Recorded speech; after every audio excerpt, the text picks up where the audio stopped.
Yo, what's going on, guys? Maldiva here, and today I'm going to be bringing you a complete Affliction Warlock guide for Dragonflight. So this is going to be specifically PvP. I'm going to try to break down everything to make it as easy as possible so you can go in and own the noobs in Arena and Battlegrounds. I am not forgetting you Battleground players. So first up, we're going to start with the talent tree. I'm going to show multiple builds and then show off my build that I prefer. So this one right here that you see, this is my build that I prefer for Arena.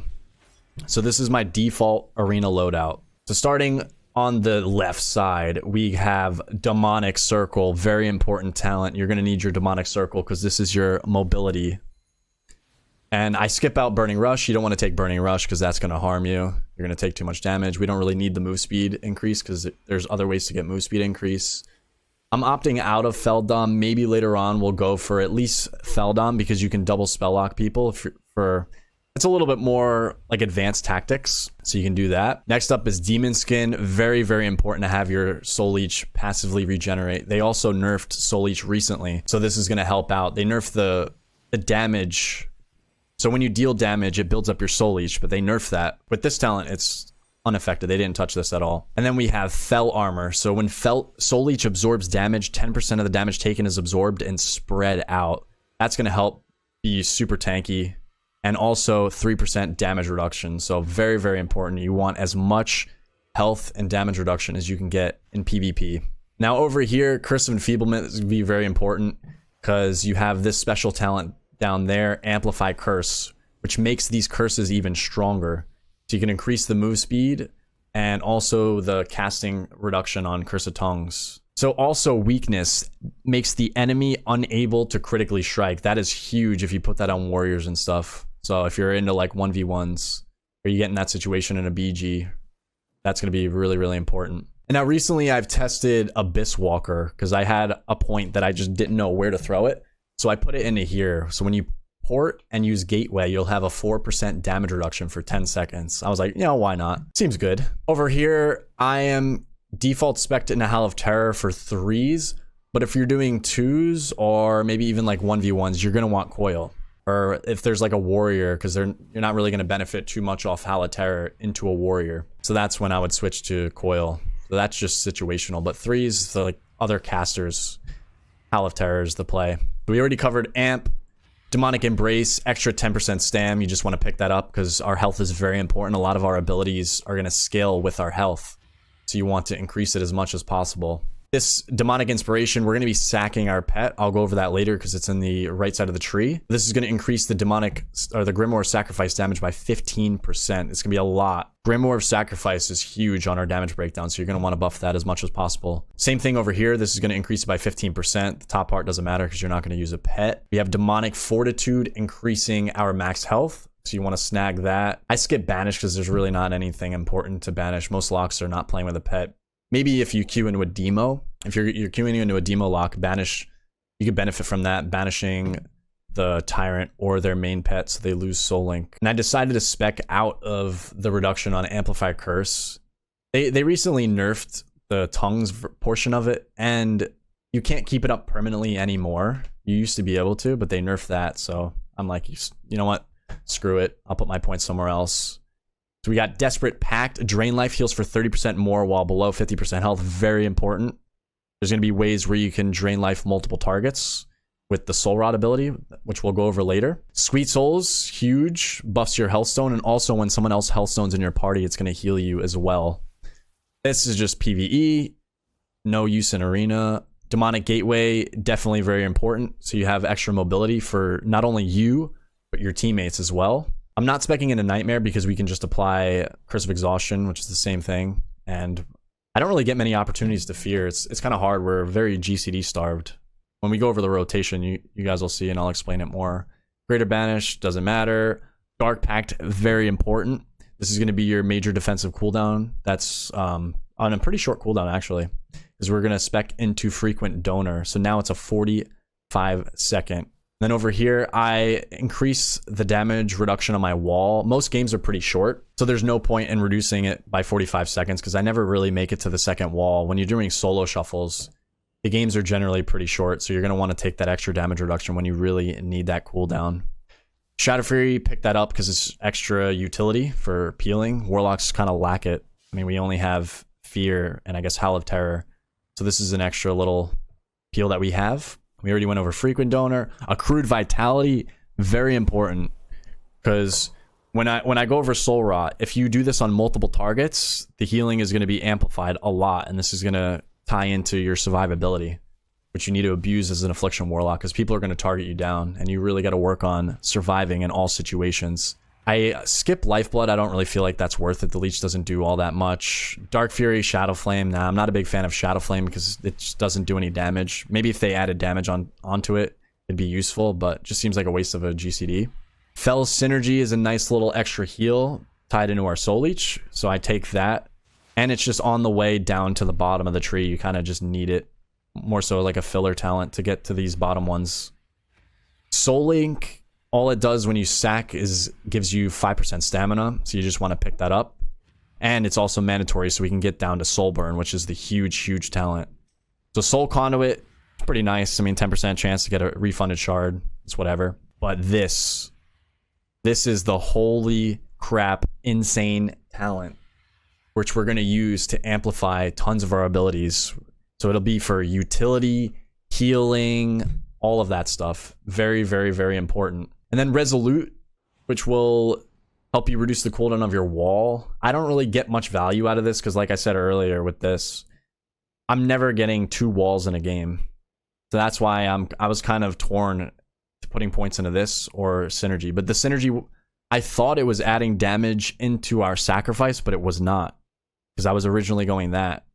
But since it's not Resolute, might as well. And then Grim Feast, very important. Speed up our drain life.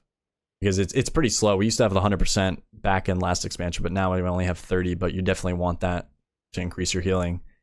And then the last point I just threw into Inquisitor's Gaze, it doesn't really do too much damage. Maybe it'll be like 1.5%, 2% of my damage breakdown. So I figured why not? Extra damage, but it's not really all that much. Now moving over to the Affliction tree. So Malefic Rapture, that's going to be one of our filler spells, mandatory to get. We skip out on the seed because you're not really going to seed much in Arena. So all these are irrelevant. UA is your main dot. And then this is going to make Corruption instant. So these are all mandatory. Nightfall is really sick because we're going to be speccing into Drain Soul. So the Nightfall proc is going to make the Drain Soul tick faster. And then this also pairs into it, Shadow Embrace. When you spec into Drain Soul, you're able to stack up the Shadow Embrace even faster than compared to if you didn't spec into it and you just had Shadow Bolt. So that's why we do that. Agony, this is going to buff your Agony damage, very important. Phantom Singularity over Vile Taint for Arena. We'll go over the BG build later where we pick up Vile Taint. And then we're going to go over here, Sacrifice. Earlier, there was like a couple talents that buff the damage of this. Very important ability where you're going to sack your pet. And it's going to do a ton of damage. You'll see that high up on your damage breakdown. And then Absolute Corruption versus Siphon Life. I do not like Siphon Life because it just feels like a waste of a global. And we're also GCD starved. So the Absolute Corruption is going to help out a lot with that. Increasing the duration of your corruption. Just, yeah, no place for Siphon. I hate it. Soul Tap, I just use this to get down to Creeping Death. I don't really ever press this ability. We have Inevitable Demise, which is going to buff the Drain Life. So there's a bunch of modifiers that we have with our Drain Life. Also Soul Rot. We'll go over that once we get down to it. So this is going to be a very important talent to pick up. Soul Swap is huge. You're going to be able to instantly apply all of your dots on a 30-second cooldown with 1 shard cost. So this is massive to get those dots rolling ASAP without having a hard cast. And then Withered Bolt is going to buff your Drain Soul based on the amount of dots that you have on the target. This is going to be huge when you're bursting. And also Execute range. If you notice at the bottom of the talent, damage is increased by 100% against enemies below 20% health. So when you get a Nightfall proc, plus tons of dots on the target, it's going to hit really hard. And then I decide to pick up Dark Lair to extend the Soul Rot right here, because Soul Rot allows you to drain life every target that got hit by the Soul Rot. So you can drain life multiple targets, and the Dark Lair is going to be able to extend that. And then this Sacrilash is going to increase the damage of Corruption. We definitely want to buff our dots, because those are going to be high up on our damage breakdown. and it also extends curses. You can't keep the curse up permanently anymore. You used to in the past, but it's still very important to have because just for the corruption damage. I go for Soul Eater because we can reduce the cooldown of Soul Rot. This is going to tie into our survivability. If you can reduce the cooldown of Soul Rot, it's also on the nature school. So with Affliction, you only have 1 school, but Soul Rot gives you 2. And being able to drain life multiple targets to tie into our survivability. And Dark Harvest is just nice. You can mess around with this point and put it somewhere else, but I just decided to put it there because we don't have all that much haste with the early season. And then this is going to increase the damage of Dark Lair.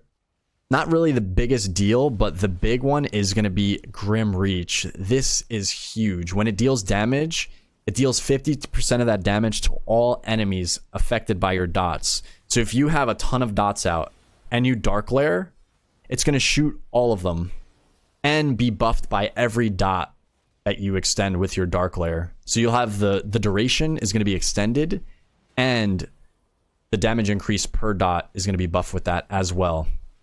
And the last up, we got Crescendo. When you drain soul a target that has all your dots, you have a chance to make your Rapture instant and cost no shards. This is the best way to cast your Rapture. I really hate hard casting Raptures, and I actually kind of stopped doing it unless I'm in a specific scenario or situation.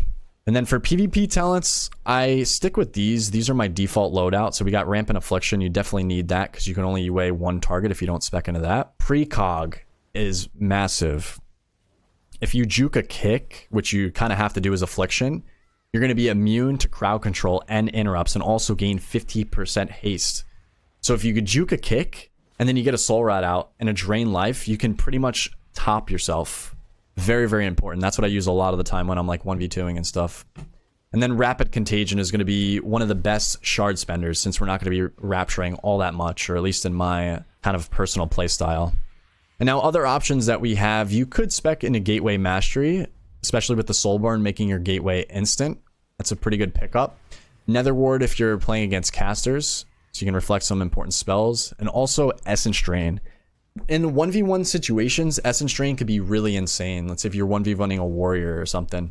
If you keep that stacked up, they're going to be able to do pretty much no damage to you. So those are going to be pretty good options. And now I'm going to show another build that I feel could be pretty important in Arena. So we're going to swap this. And all this is going to change, really. The big one is speccing into Haunt. So I know a lot of people are big fans of Haunt. I don't really like the playstyle of it too much. But you're going to spec into Haunt and then go down into here. And the big talent is going to be Haunted Soul. So while Haunt is active, all of your dots are going to be increased by 20%. That is going to be pretty big because your dots are all of your damage. The filler spells don't do as much damage as your dots. And then to get this, you're just losing out on the big Dark Lair. All of the Dark Lair bonuses, and then also Dark Harvest. So this is probably going to be the main build for the people that love Haunt. And then lastly, we have our Battleground build for you BG players. A couple of talents have gotten shifted here. There's not much big changes on the left side. It's mainly the right side. So we have spec'd into Vile Taint, since there's going to be a lot of AoE, and Vile Taint also applies Agony and Curse of Exhaustion. So really good way to get your Agony out if they're grouped up. But this also, Soul Flame, when you kill a target, they're going to explode and deal AoE damage to everyone around them. And then this is the big important one, Wrath of Consumption. When someone dies, it's going to give you a stacking buff up to 5 times that increases your dot damage by 3% per stack. So if you're killing people a lot in BGs, you're going to be able to keep this stacked up pretty much most of the game. But in Arena, you're not going to really get much benefit. That's why I don't have that in my Arena build. So now we're going to go over gearing. If anyone is curious, I know it's pretty confusing. The location that you buy PvP gear is going to be right here. You're going to enter this cave and go into here. And the honor gear is going to be on the vendor. And there's also going to be training dummies for you to attack and test stuff on. So this is the guy, the honor quartermaster, where you buy the gear. And I'm going to kind of guide you guys through what gear you should buy. So what I focus on stat-wise is going to be haste verse. You want to get as much haste and verse as possible. Because if you don't have haste, this affliction is going to feel really awful. So you can see haste versus everything. I'll also go over enchants. For the neck, you can buy this item on the auction house, which gives you gem slots into your neck piece only. I've only seen gems on the neck so far. And you can get a total of 3. The best gem that I heard is actually this verse ace gem that I have right there. I didn't feel like replacing the other ones because it costs too much gold right now. But this I heard is going to be the best gem. Verse and haste. And they also have these stars or quality. It's like a rarity way to judge it. And the higher the star quality, it goes up to 3, the more stats are involved with it. So they also have those on enchants as well. So we got speed on cloak. Speed is going to increase your run speed in arena, so you can kite a little bit more effectively. We have stats on the chest. Also speed on the bracers. And then on the weapon, I bought the wrong weapon enchant. This one procs haste, just because at the time when I got the weapon, my haste was really bad and I thought I needed it. But the best is going to be the spell power proc. So once I get my rated weapon, the conquest weapon, I'm going to go with the spell proc. And then pants, you can get intellect, stamina on pants. Boots, plains runners, breeze. I forgot what this did. I think it was speed, but I'm not 100% sure. Can't remember exactly what that one was. We have haste on our rings. And then PvP trinket setup. I got the medallion and alacrity. And there's also, also for the boots. These are from the World Quest vendor. There's a World Quest currency called Bloody Tokens that you can buy these. I bought these because they have haste verse on them. The honor and the conquest pieces do not have haste. They have mastery and crit. So just to min-max, I bought these boots with the Bloody Tokens, and I think they're on this vendor. Yeah, right there. So you can get the Bloody Tokens from killing people out in the world, and also from World Quests. They're pretty easy to obtain. And then you also have the crafted set, which is going to be 424 gear. I haven't decided which one I want to go for. For Warlock, it was the belt and pants, I think. So that you can reduce CC on you by 5%, or for the pants, it was a haste proc when you get out of crowd control. I was almost going to go towards the haste proc one, but from talking to a lot of people, it seems we want the extra crowd control reduction on the belt. I just hate the stats on them personally because it's mastery. We're going to lose haste for it, but yeah, it's pretty important. So you'll go to the crafting guy and collect the reagents for it. All right. We are going to go over rotation and priority system. So we got our PvP training dummy. So let's get this straight. First off, most important, I'm going to be playing my normal PvP build without Haunt. I'm just not a fan of Haunt, so this is my favorite build. Dots are going to be #1 priority. All of your damage is going to come from dots. So you just keep that in mind. So you'll soul swap. Your goal is to maintain these. Maintain the dots at all costs for maximum damage. And then, once you have that, we'll refresh them just to make this easy. You'll Soul Rot with Phantom.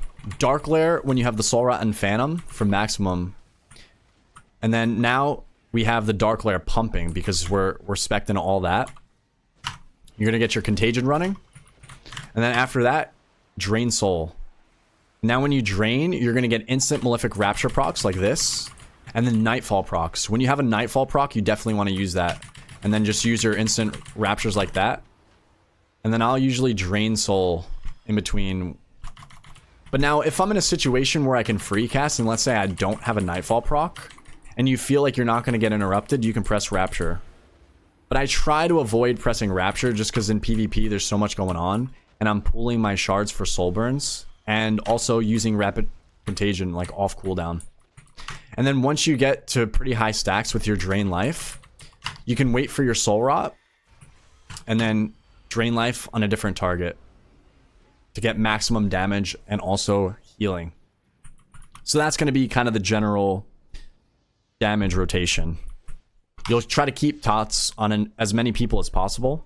That's like ultimately the goal. And then survivability wise, if you're having trouble surviving, you want to really abuse your drain stacks and Soul Rot. So you'll spread your UAs to reduce the cooldown of Soul Rot, try to Soul Rot a big group of people, and then drain the off target. And the healing is going to give you the most healing per point, around 30 stacks. When you get over 30, it's going to start giving you less healing because the damage is ramping up on the spell. So if you're in a lot of trouble, you could start draining around 30. But if you don't need it for healing, you can do it at around 50 for the biggest damage possible. So with Soulburn, what I do is I have Soulburn macroed into pretty much every ability that you see it buff. So it does Demonic Circle, Gateway, Drain Life, and Healthstone. Those are the important ones. So all I have is macros that slash cast Soulburn and then slash cast the spell. The only issue is with Drain Life. Sometimes it will scuff your Drain Life and cancel the cast because it's reapplying it as you're channeling if you mash the button. So you have to be really careful with that. But so every time I make a gateway, I'm always soul burning it. So I'll have an instant gateway at the start of the match. And I just watch the cooldown. So I can get my soul burn ports like this to get the speed boost. And then also my drain lives. Because soul burn, drain life is massive for your healing. You want to make sure you're doing that for your drain life and also your healthstone. Very, very important. And that's also part of the reason why I don't Malefic Rapture as much, because I'm pooling my shards to have them for soul burns. As much uptime as I can on Rapid Contagion, and then also soul swap. You don't want to be shard starved. So it's very, very important. All right, we're going to do a general rundown on how you should be using your defensives. Because kiting is going to be really, really important. And especially also Abyss Walker is going to tie into this. So let's set up our port and gate. In PvP, generally, with Warlock, you want to try to use the shorter cooldowns first. So you don't want to just go in and wall first global. You want to try to avoid that and space them out and use the shorter ones, because then they're going to come up and you're going to be able to rotate them in nicely. So if we look at our cooldowns that we have available for mobility, our portal is going to be the shortest one. So you're going to want to be portaling first, always, before, let's say, gate and wall. You want to try to preemptively escape from danger before the damage comes in. Now with Dark Pact being less than a minute, I tend to usually just throw the Dark Pact really early, sometimes even before my port. The biggest thing is just not walling before you do any of that, because you want a nice even flow. So you'll just port, usually port Dark Pact, assess the situation, how much damage are you taking, then look to gateway. You're going to have your port near your gate. So if the damage is too high, you're going to use the gate as an extra exit before having to wall. And then if you rotate properly, your port will come back up, your Dark Pact, and you can use that second rotation before having to use your wall after that. So you always want to try to have it pretty clean. Shortest ones first, then longest cooldowns. Hellstone tying in to the end of it. You want to try to Hellstone as a last resort after all of those cooldowns have been used, because you only get one per game unless you drop combat for like a good amount of time.